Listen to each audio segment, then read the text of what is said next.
नमस्कार। मैं स्नेहा, आपकी होस्ट, एक बार फिर से आपका स्वागत करती हूँ आपके अपने चैनल डर का घर में। आज जो मैं कहानी आपके लिए लेकर आई हूँ, ये कहानी है मनु और सोनू की। ये कहानी आज से करीब 100 साल पुरानी है, जिस समय इधर से उधर जाने के लिए ज़्यादा साधन उपलब्ध नहीं हुआ करते थे। लोग कहीं भी आने जाने के लिए बैलगाड़ियों का इस्तेमाल किया करते थे। मनु और सोनू दोनों बचपन के जिगरी दोस्त थे और दोनों में इतनी ज़्यादा घनिष्ठता थी कि दोनों एक साथ हर वक्त हर काम किया करते थे। दोनों की शादी की उम्र हो चुकी थी, लेकिन मनु के लिए लड़की उसके घर वालों ने जल्दी ढूंढ दी और मनु की शादी तय हो चुकी थी। सोनू ये खुशखबरी सुनकर बहुत ज़्यादा खुश था, लेकिन मनु की शादी जहाँ पर तय हुई थी वो गांव उनके गांव से काफ़ी ज़्यादा दूर था और बारात ले जाना काफ़ी मुश्किल था। इस वजह से गांव के सारे लोगों ने मिलकर ये तय किया कि वो कुछ दिन पहले ही जिस गांव में मनु की शादी तय हुई है, या तो उस गांव में पहुंच जाएंगे या फिर उस गांव के पहले अपना कहीं डेरा डाल लेंगे, जिससे कि उन्हें बारात ले जाने में ज़्यादा मुश्किलों का सामना ना करना पड़े, क्योंकि एक रात में बारात लेकर वहां पर पहुंचना काफ़ी मुश्किल था। और पहले के समय में जब शादियां हुआ करती थी तो उस वक्त बारात में लगभग पूरा गांव ही जाया करता था और मनु की भी शादी में ठीक ऐसा ही होने वाला था। और सोनू का तो पूछना ही नहीं था, क्योंकि वो उसका सबसे जिगरी और चहीता दोस्त था, तो उसको तो जाना ही था। उस वक्त भी गांव में बहुत सारे लोगों के पास बैलगाड़ियां नहीं हुआ करती थी। गांव में मुश्किल से सिर्फ 3 बैलगाड़ियों का ही इंतज़ाम हो पाया था। इस वजह से सारे लोगों ने ये तय किया था कि वो एक एक दिन करके सारे लोग बैलगाड़ियों में जितना ज़्यादा वहाँ तक पहुँच पाएंगे वो सब वहाँ जाएंगे। और यही हुआ। लोग एक साथ 3 बैलगाड़ियों में जितने लोग एक बार में बैठ सके, सारे लोग बैठकर अपनी यात्रा शुरू कर चुके थे। रात का वक्त हो चुका था, लेकिन उन लोगों ने यही सोचा कि वो झुंड में जा रहे हैं और काफ़ी सारे लोग हैं, तो रात होने से कोई खास फर्क नहीं पड़ता है। उन सबके पास लालटेन भी थी, तो उन लोगों ने यही तय किया कि वो रात में भी अपना रास्ता उसी तरह से तय करते हुए आगे बढ़ेंगे। मनु क्योंकि दूल्हा था, इसलिए गांव वालों ने ये कहा कि तुम बेटा पहले बार में हमारे साथ मत आना, हम सोनू को लेकर जाएंगे और सोनू वहाँ पर सारी तैयारियाँ देख लेगा। सोनू भी झट से तैयार हो गया। उसने तुरंत कहा, हाँ हाँ, मेरे भाई की शादी है, मैं जाकर तैयारियाँ नहीं करूँगा तो कौन करेगा, और फिर मेरे भाई की शादी होगी कैसे, इसलिए मैं तो जाऊँगा ही जाऊँगा। सोनू पहली ही बारी में जाने के लिए तैयार था। सारे लोग बैलगाड़ियों पर जैसे तैसे जितना ज़्यादा से ज़्यादा हो सका लद कर वहाँ से निकल गए। यात्रा शुरू कर चुके थे। यात्रा काफ़ी देर करने के बाद उन्होंने काफ़ी सारे गांव भी पार कर लिए और अचानक सोनू ने बैलगाड़ी रुकवा दी। उसकी बैलगाड़ी सबसे आगे चल रही थी, इसलिए जैसे ही सोनू की बैलगाड़ी रुकी, बाकी की बैलगाड़ियां भी उसको देखकर वहीं पर रुक गईं। फिर सबने सोनू से पूछा, क्या बात है, यहाँ पर क्यों गाड़ी रोकने के लिए कहा? सोनू ने कहा, मुझे बाथरूम जाना है और आप में से भी अगर किसी को जाना है तो आप लोग आ सकते हो। बाकी लोगों में से 3-4 लोग और उतरे तो थे, लेकिन सब सोनू के विपरीत दिशा में गए थे। और सोनू सामने एक नदी को देखकर वहाँ थोड़ा सा नीचे उतरकर, वो नदी थी, वो वहाँ पर चला गया। और सोनू ने बाथरूम करने के बाद अपने हाथ धोने के लिए उस नदी में जब वो गया और उसने उस नदी का पानी छुआ, उसे वो पानी काफ़ी ठंडा लग रहा था और उस पानी में हाथ डालते ही उसे ऐसा लगा जैसे उसकी पूरी थकान ही मिट गई है। फिर सोनू ने तुरंत ही पता नहीं क्या सोचकर उस पानी से अपना चेहरा धोया और उसमें से 2-3 घूंट पानी लेकर भी पी लिया। वहां पर काफी अंधेरा था। रास्तों पर उस वक्त बिल्कुल रोशनी नहीं हुआ करती थी, इसलिए उसमें से किसी को भी ये समझ में नहीं आ रहा था कि उनकी गाड़ियां कहाँ पर रुकी हैं। उन सब ने अपना अपना काम करके गाड़ी पर सवार हो गए और सोनू ने सबसे एक बार आवाज लगाकर पूछ लिया, सब बैठ गए ना भाई? सबने आवाज दी, हाँ हाँ चलो चलो। और सोनू ने अपने बैलगाड़ी चलाने वाले को आगे बढ़ने का इशारा दे दिया। सब आगे की तरफ बढ़ गए और कुछ घंटे का और सफ़र तय करने के बाद सब अपनी तय की हुई जगह पर पहुंच चुके थे। वो उस गांव से बाहर ही अपना डेरा जमाने वाले थे। वहां पर लड़की वालों ने पहले से काफ़ी सारे इंतज़ाम भी कर रखे थे और वो वहां पर उस टोली का इंतज़ार कर रहे थे। जैसे ही वो टोली वहां पर पहुंची, उन लोगों ने खाने पीने का प्रबंध तुरंत शुरू कर दिया और थोड़ी ही देर में सबके लिए खाना बनकर तैयार हो गया। उस स्वादिष्ट खाने की महक पूरे माहौल में फैल चुकी थी और उस महक से सबकी भूख 2 गुनी 3 गुनी हो चुकी थी। वैसे भी वो रात भर का इतना लंबा सफ़र तय करके आए थे और इतना लंबा सफ़र तय करने के बाद सबकी भूख बहुत ज़्यादा तेज़ थी। सब लोग खाने के लिए बैठ गए। सबके सामने पत्तल परोस दिया गया और सबको बारी बारी खाना बांटा जाने लगा। बैलगाड़ी चालक को भी खाना खिलाया गया ताकि वो खाना खाकर यहाँ से तुरंत बाकी के लोगों को लेने के लिए निकल जाए। सारे लोग खाना खा रहे थे और सबका खाना खत्म हो चुका था, लेकिन सोनू का खाना खाना रुक ही नहीं रहा था। वो लगातार खाए जा रहा था, पकवान पे पकवान मंगवाए जा रहा था। ये चीज़ लड़की वालों को थोड़ी अजीब लगी, लेकिन उन्हें यही लगा कि ये तो लड़के का मतलब दूल्हे का इतना प्रिय मित्र है, इसको हम कैसे कुछ कह दें। ये जितना भी मांगता है इसको पेट भर कर खिलाओ। वो खाना जितना बनाया गया था लगभग 500 लोगों का खाना था और ये लोग टोली में मुश्किल से 100-150 लोग ही आए थे। पूरा का पूरा 500 लोगों का खाना सोनू ने खत्म कर दिया था। अब बर्तन में कुछ भी नहीं बचा था। आखिरकार उनको ये बोलना पड़ा कि अब भोजन समाप्त हो चुका है। ये बात सुनकर सोनू गुस्सा हो गया और उसने अपने सामने रखी हुई पत्तल अपने पैर से मारकर हटा दी और वहां से गुस्से में तमतमाता हुआ एक तरफ चला गया। ये बात अभी तक किसी ने ध्यान नहीं दी थी और सोनू के काफ़ी देर तक वहाँ पे ना मिलने के बाद लोगों ने उसको खोजना शुरू किया। जब लोगों को सोनू मिला तो वो उधर जंगल में थोड़ा अंदर जाकर अकेले बैठा हुआ था। उसके गांव वालों को तो अभी तक कुछ पता ही नहीं था।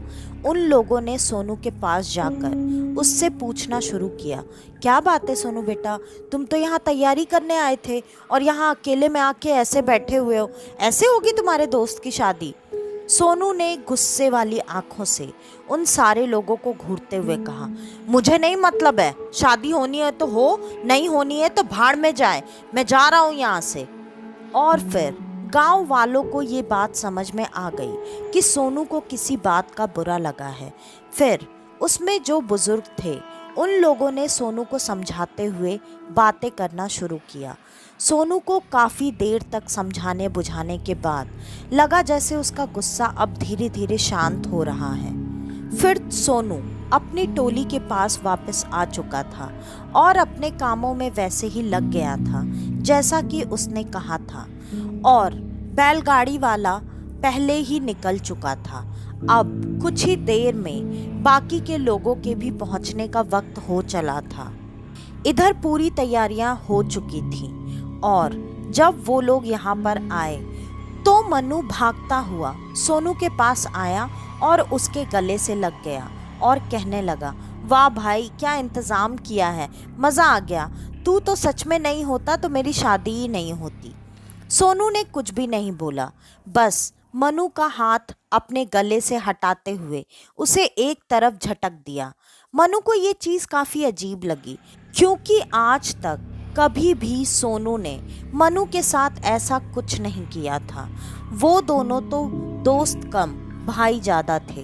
उन दोनों के बीच में जो भी रिश्ता था, जितना प्यार था, वो उनके गांव वाले उन चीज़ों की मिसालें दिया करते थे।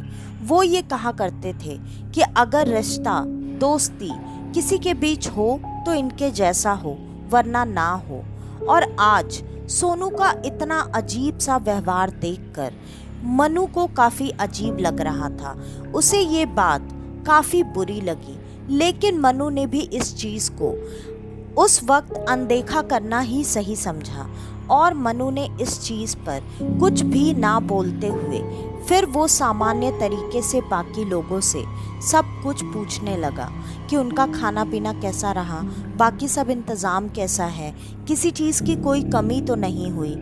लेकिन सारे लोगों ने बहुत तारीफ़ की लड़की वालों के सारे इंतज़ाम की। हाँ, उसमें से एक बुजुर्ग ने सोनू के व्यवहार के बारे में मनु को बताया और मनु को अब काफ़ी अजीब लग रहा था, क्योंकि यहाँ तक आने से पहले मनु काफ़ी खुश तो था ही, साथ साथ निश्चिंत भी था, क्योंकि उसको पता था वो जाए ना जाए, अगर सोनू जा रहा है तो सारा इंतज़ाम उससे ज़्यादा बेहतर तरीके से सोनू कर देगा।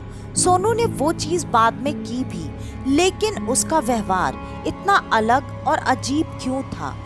अगले दिन शादी थी, इस वजह से मनु ने इन बातों पर ज़्यादा ना सोचकर ये चीज़ पर ध्यान दिया कि सारे मेहमानों की आओ भगत अच्छे से हो, ताकि किसी भी बुज़ुर्ग लोगों को या बाकी के मेहमानों को किसी तरह की कोई भी तकलीफ़ का सामना ना करना पड़े। और सब कुछ अच्छे से हो गया।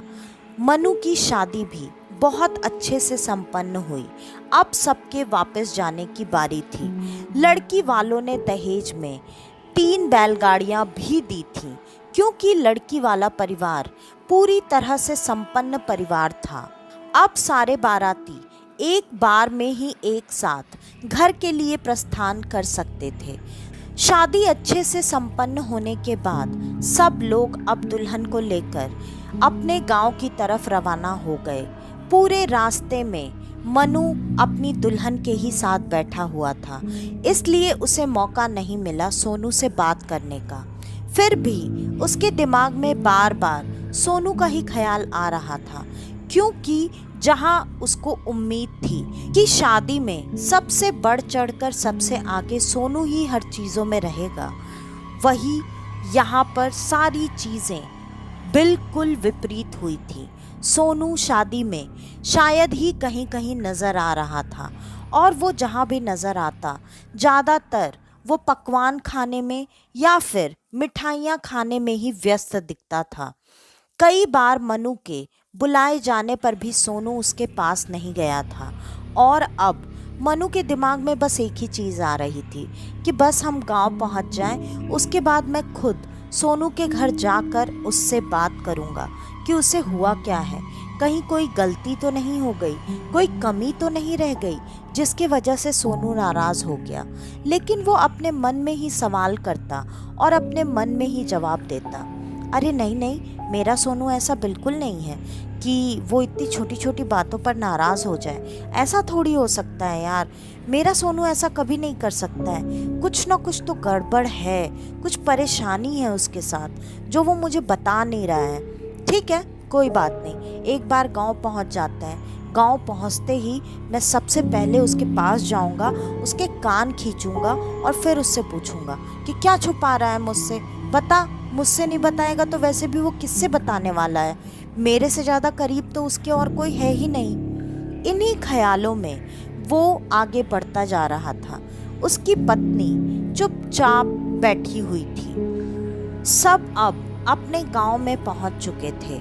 वहां पर जो भी गृह प्रवेश की विधि होती थी, उस विधि के साथ मनु और उसकी पत्नी का गृह प्रवेश करवाया गया और बाकी की जो भी रस्में होनी थी वो सारी रस्में शुरू होने वाली थी।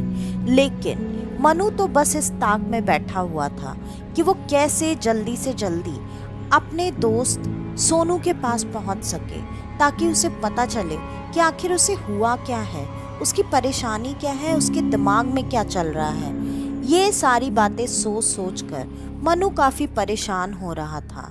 लेकिन घर पर कई सारी रस्में होने के वजह से मनु को निकलने का मौका नहीं मिल रहा था। इधर सोनू अपने घर पर पहुंचते ही अपने कमरे में चला गया और उसने अपना दरवाज़ा बंद कर लिया था। उसकी माँ, उसके पिता बार बार उससे ये पूछ रहे थे कि क्या हुआ है। पूरी शादी में भी उसका व्यवहार काफ़ी अलग था, लेकिन वो किसी के ना तो किसी सवाल को सुनना चाहता था और ना ही कोई जवाब देना चाहता था। सोनू के कमरे में पहुंचते ही जब सोनू ने दरवाज़ा बंद कर लिया था, सबको ये बात अच्छे से पता थी कि सोनू उस कमरे के अंदर अकेला है। लेकिन कुछ घंटे बाद उनको कमरे से कई सारे लोगों की बातें करने की आवाज़ें आ रही थी। आवाज़ें तो आ रही थी, लेकिन किसी को भी साफ साफ ये समझ में नहीं आ रहा था कि वो लोग अंदर क्या बातें कर रहे हैं। और इतने सारे लोग कमरे में कब और कैसे घुस गए, ये बात किसी को भी समझ में नहीं आ रही थी।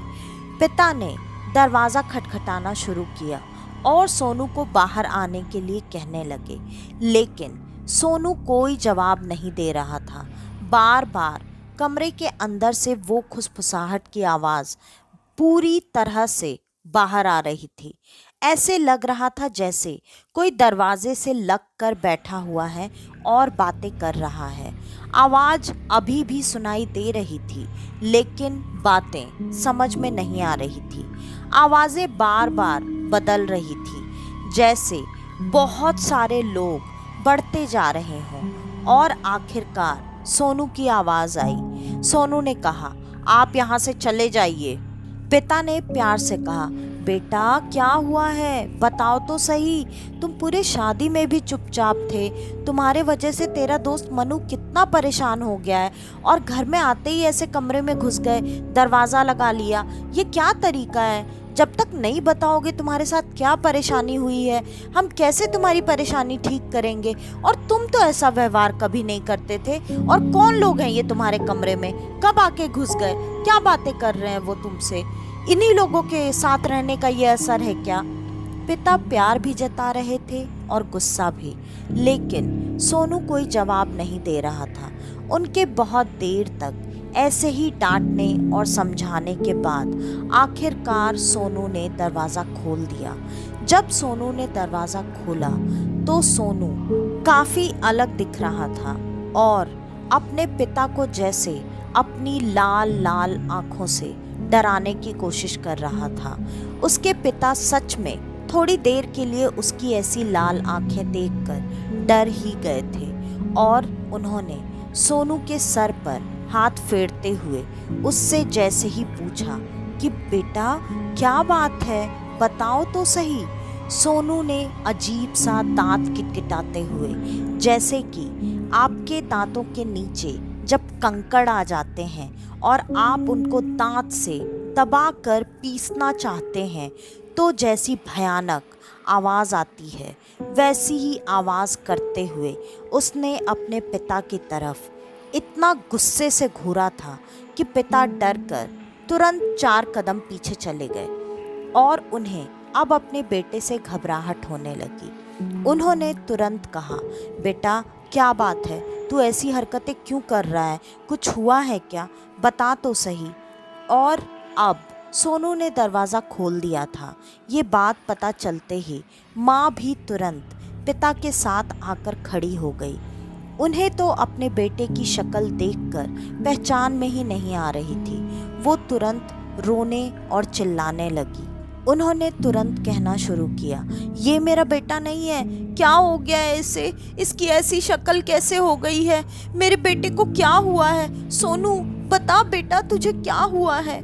और इस पर सोनू फिर से वैसे ही दांत किटकिटाने की भयानक सी आवाज़ में एक नहीं चार चार आवाज़ों में एक साथ बोलने लगा, बढ़िया, नाटक मत कर मेरे सामने, यहाँ से जा। सोनू एक बहुत ही आज्ञाकारी लड़का था। सोनू ने इस तरीके से जब अपनी माँ से बात की तो माता पिता दोनों के पैरों के नीचे से ज़मीन निकल चुकी थी, क्योंकि वो ये कभी मान ही नहीं सकते थे कि उनका इतना आज्ञाकारी और संस्कारी बेटा अपनी माँ को माँ ना बोलकर बुढ़िया बोल रहा है। और तो और अपने माता पिता दोनों को देखकर ऐसे दांत किटकिटा रहा है। ये इतना गुस्सा सोनू के अंदर आज से पहले कभी नहीं था। उनको इस बात का अंदेशा होने लगा, उसका ऐसा चेहरा बदलना, उसका इतना ज़्यादा गुस्सा होना। और अब वो किचन में जाकर सामान इधर उधर करके पता नहीं क्या ढूंढ रहा था। माँ ने फिर भी डरते डरते अपने बेटे से पूछा, बेटा क्या चाहिए तुमको, बताओ, मैं देती हूँ तुम्हें ढूंढ कर।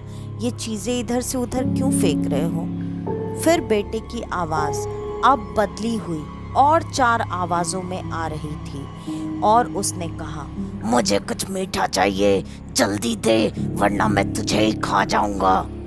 और माँ जैसे तैसे डरते हुए किचन में आई। उनके पास मीठे में जो भी चीज़ें पड़ी हुई थी, क्योंकि शादी से लौटते वक्त भी सारे लोगों को मिठाइयाँ दी गई थीं। कुछ मिठाइयाँ वो और बाकी की मिठाइयाँ उन्होंने घर पर ही बनाकर रखी हुई थी।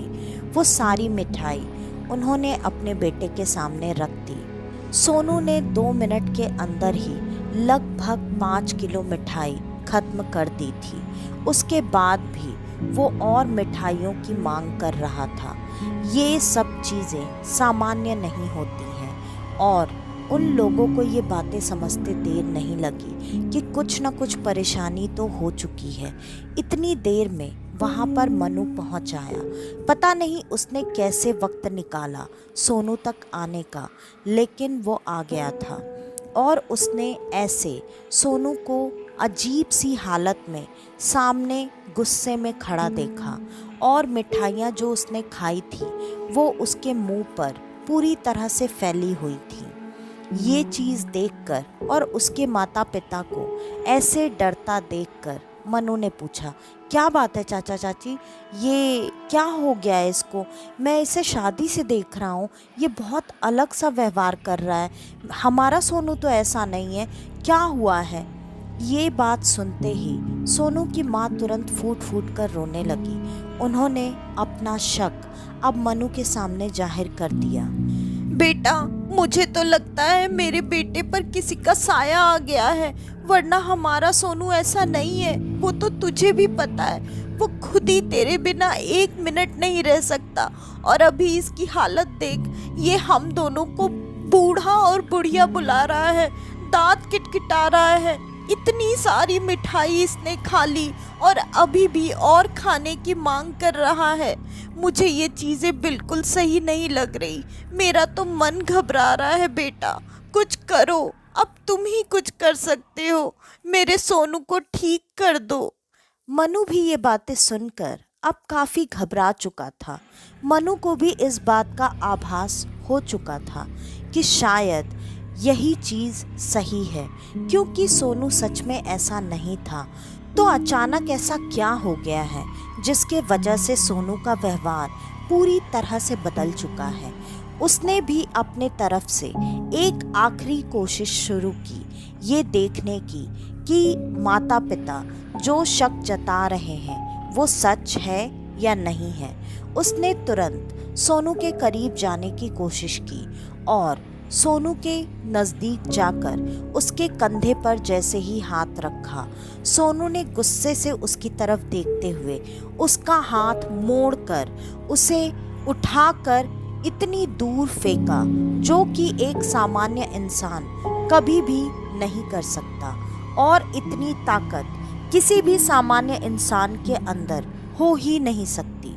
सोनू के वैसे हाथ मोड़ने के वजह से मनु का हाथ टूट चुका था और मनु को ये बात अच्छे से समझ में आ चुकी थी कि माता पिता जिस चीज़ का शक जाहिर कर रहे हैं वो बिल्कुल सही था। उसका हाथ टूटने के बाद भी उसने तुरंत अपने चाचा चाची को दिलासा देते हुए कहा, आप बिल्कुल परेशान मत होइए, मैं ठीक हूँ। हाँ, थोड़ा दर्द है लेकिन मैं ठीक हो जाऊंगा।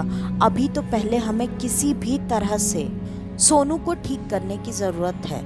मुझे पता है जो तांत्रिक बाबा हैं अपने गांव में, मैं उनको बुलावा भिजवाता हूँ और वो यहाँ आकर तुरंत सोनू को ठीक कर देंगे। आप बिल्कुल चिंता मत कीजिए। ये बोलकर मनु अपना टूटा हुआ हाथ संभालते हुए अपने घर की तरफ चला गया और उसने तुरंत अपने घर के एक सेवक को बोलकर तांत्रिक बाबा को सोनू के घर भिजवाया।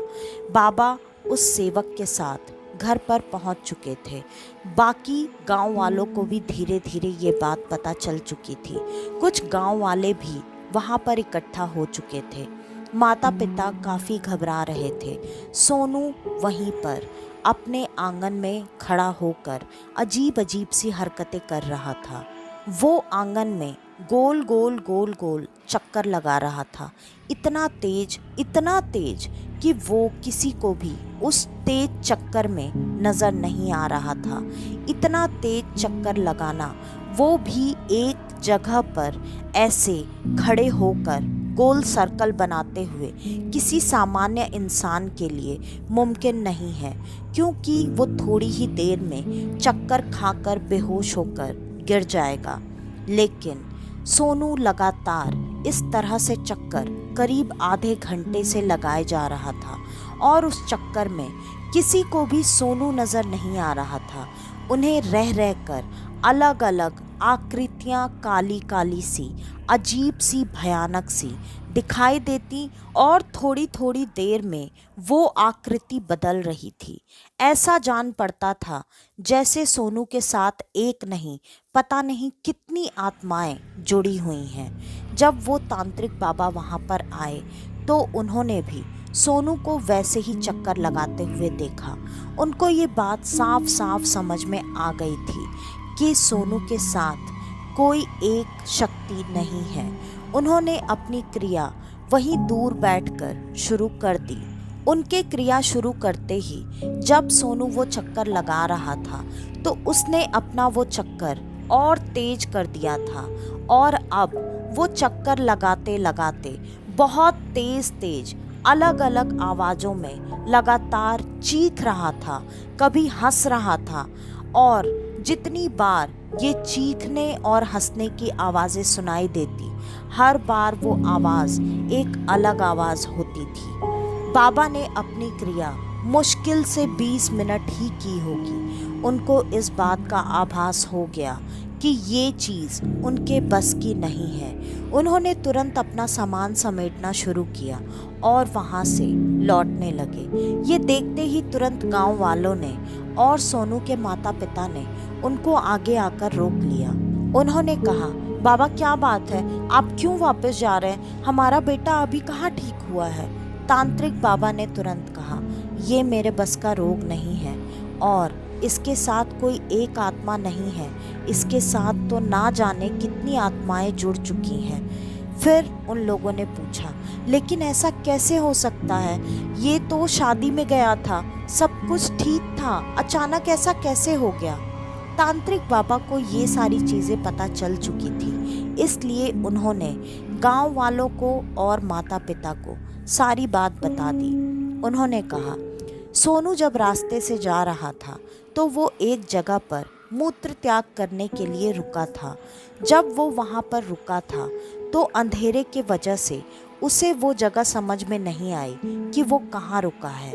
वो जहाँ रुका था वो जगह शमशान थी और शमशान के आगे बहती हुई नदी में उसने शमशान में पहले मूत्र त्याग किया, बाद में उसी नदी में हाथ धोकर उसी से अपना चेहरा धोया और चेहरा धोने के बाद उसने उस नदी से कुछ पानी भी ग्रहण किया था, जिसके वजह से उस नदी में बहे हुए ना जाने कितनी अतृप्त आत्माओं ने उसे तुरंत ही अपने कब्जे में ले लिया। और अब इसके साथ जितनी आत्माएं जुड़ चुकी हैं, उन आत्माओं को किसी को भी यहाँ से हटाना या उसकी ज़िंदगी को बचाना कम से कम हम जैसे लोगों के बस की बात नहीं है। अगर आप चाहते हैं कि आपका बेटा ठीक हो जाए तो इसे किसी बहुत ही पहुँचे हुए बाबा के पास आप लेकर जाएं, तो ही कुछ हो सकता है, वरना आपके बेटे को बचाना अब मुश्किल ही नहीं नामुमकिन है। क्योंकि ऐसे में मैंने आपको पहले भी बताया था, अगर आप 1, 2 या 3 आत्माएं हैं तो उनको कैद कर सकते हैं, उनको बांध सकते हैं या रोक सकते हैं। लेकिन जब ऐसी आत्माओं के झुंड में कोई फंस जाता है तो वो उनको एक एक करके छुड़ाना या हटाना ये नामुमकिन होता है। यही चीज़ सोनू के साथ भी हुई थी। ये बात सुनते ही माँ बाप बिलक बिलक कर रोने लगे। उन्होंने स्वामी जी के पैर पकड़ लिए और उनसे प्रार्थना करने लगे। लेकिन उन्होंने कहा, मेरे बस का कुछ भी नहीं है, मैं सच में इतनी बड़ी सिद्धियां नहीं रखता कि मैं एक साथ इतनी सारी आत्माओं को कंट्रोल कर सकूं। वैसे भी अब आपके बेटे के पास ज़्यादा वक्त नहीं बचा है। उसकी हालत देखिए, वो जिस तरीके से यहाँ पर घूम रहा है, वो अपने लिए खुद से वो घेरा तैयार कर रहा है। थोड़ी ही देर में आपका बेटा अब आपसे दूर हो जाएगा। ये बात सुनकर माता पिता अब कुछ कर नहीं सकते थे। वो वहीं एक कोने में बैठकर रोते बिलखते रहे और खुद को बस कोसते रहे कि क्या सोचकर उनके साथ ऐसा हो रहा है, उनको कौन से पापों की सज़ा मिल रही है। काफ़ी देर तक ऐसे ही घूमने के बाद अब सोनू रुक चुका था। सोनू ने जहाँ पर गोल गोल घूमकर घेरा बनाया था, वहाँ एक अजीब सा गोल काला घेरा बन चुका था, जो कि पूरी तरह से काला था। एक द्वार के समान दिख रहा था वो। सोनू ने अब धीरे धीरे आसपास में रखी हुई कांच की चीज़ों को धीरे धीरे तोड़ना शुरू किया। कई चीज़ों को वो हाथ से फेंक कर तोड़ता और कई चीज़ों को सिर्फ नज़र घुमाकर देखता तो वो चीज़ें टूट जाती। और उसने धीरे धीरे वहाँ घर का सारा कांच तोड़कर इकट्ठा कर लिया था। उसे वो चीज़ें इकट्ठे करने के लिए हाथ पैर चलाने की ज़रूरत नहीं थी। वो नज़र घुमाकर जिस तरफ देखता वो चीज़ उसके मन के मुताबिक अपने आप हो रही थी। उसने वो सारा टूटा हुआ कांच उस काले गोल घेरे में लाकर रखा और वो भी उस गोल घेरे में आकर बैठ गया। पहले उसने उस टूटे हुए कांच को अपने हाथों पर पैरों पर मलना शुरू कर दिया और जैसे जैसे वो अपने हाथ पैरों पर वो कांच मल रहा था, लग रहा था जैसे उसे किसी आनंद की प्राप्ति हो रही है। वो अजीब तरीके से हंस रहा था और ये सारा नज़ारा देखकर उसके माता पिता बिलख रहे थे, रो रहे थे। मनु भी वहाँ आ चुका था और उसको सारी बातें पता चल चुकी थी। वो भी अपने दोस्त की ऐसी हालत देखकर उसकी मदद ना कर पाने के अफसोस में खुद को कोस रहा था। लेकिन सबको पता था वहाँ कोई भी कुछ भी नहीं कर सकता था। सोनू का चेहरा और सोनू का शरीर अब काफ़ी हद तक बदल चुका था और सब बस दूर खड़े होकर सोनू की हरकतें देख रहे थे। सोनू ने धीरे धीरे वो कांच अपने शरीर पर मलकर अपने शरीर को बहुत ज़्यादा जख्मी कर दिया था। अब वो धीरे धीरे खुद से खुद के मांस को अपने मुंह से नोच नोच कर खा रहा था, जैसे वो अपना शरीर चबाकर ख़त्म करना चाहता है। ये चीज़ अब उसकी माँ से देखी नहीं जा रही थी। आखिरकार वो थी तो माँ ही। वो दौड़कर अपने बेटे को ये सब करने से रोकने के लिए उसके पास पहुंची। बेटे ने तुरंत अपनी माँ के हाथ को झपटकर ठीक वैसे ही उनके हाथ का मांस नोच कर खाया जैसे वो खुद का शरीर खा रहा था और उन्हें एक तरफ झटका दे दिया। वो गिर गई। वो रोने लगी। उन्हें उस घाव और उस मांस के कटने से ज़्यादा दर्द अपने बेटे की ऐसी हालत देखकर हो रहा था। सोनू ने थोड़ी देर में ही अपना शरीर आधा से ज़्यादा खाकर खत्म कर दिया था, लेकिन उसके मुंह से एक आह भी नहीं निकली थी और जैसे जैसे उसका खून बहता जा रहा था, वो काला घेरा अब एक लाल रंग से रंग गया था, जो कि सोनू के खून का था। और अब सोनू ने वो कांच के टुकड़े धीरे धीरे अपने मुंह में डालकर चबाना शुरू कर दिए, जिसकी अजीब सी आवाज़ आ रही थी और सोनू का खून अजीब तरीके से वहाँ पूरी जगह फैल चुका था। थोड़ी देर के बाद ही सोनू ने अपना दम वहीं पर तोड़ दिया। सोनू के दम तोड़ते ही वहाँ पर सोनू का शरीर उस गोले के अंदर निढाल सा पड़ा हुआ था और सब ने अपनी आँखों से देखा। एक एक करके उसके शरीर से बहुत सारी काली और भयानक परछाई निकलती जा रही थी और निकलती ही जा रही थी। कम से कम कुछ नहीं तो वो परछाइयाँ 500 से 1000 होंगी। और बहुत देर तक यही सिलसिला चलने के बाद आखिरकार सोनू का वो बचा हुआ आधा खाया हुआ शरीर तुरंत चिथड़ों में बदल गया और उसके शरीर के बचे खुचे चीथड़े और हड्डियां उस पूरे आंगन में फैल चुके थे। ये दृश्य सबको डराने और सबकी रूह को कपा देने के लिए काफ़ी था। तो आज की ये कहानी यहीं पर ख़त्म होती है। आपको हमारी आज की ये कहानी कैसी लगी, हमें कमेंट करके ज़रूर बताइएगा। और अगर आपको हमारी ये कहानियाँ पसंद आती हैं तो ज़्यादा से ज़्यादा हमारी इन कहानियों को शेयर करें, ताकि हमारा ये छोटा सा परिवार जल्दी से जल्दी एक बड़ा परिवार बन सके। और अगर आप हमारे इस चैनल पर आज पहली बार आए हैं तो हमारे इस चैनल को लाइक, शेयर और सब्सक्राइब करना बिल्कुल ना भूलें। तो आज के लिए बस इतना ही।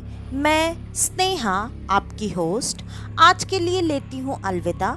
कल वापस से आपसे मिलने आऊँगी और आप सबको लेकर जाऊँगी कुछ जाने अनजाने किस्से कहानियों के सफ़र पर, आपका अपना डर का घर में।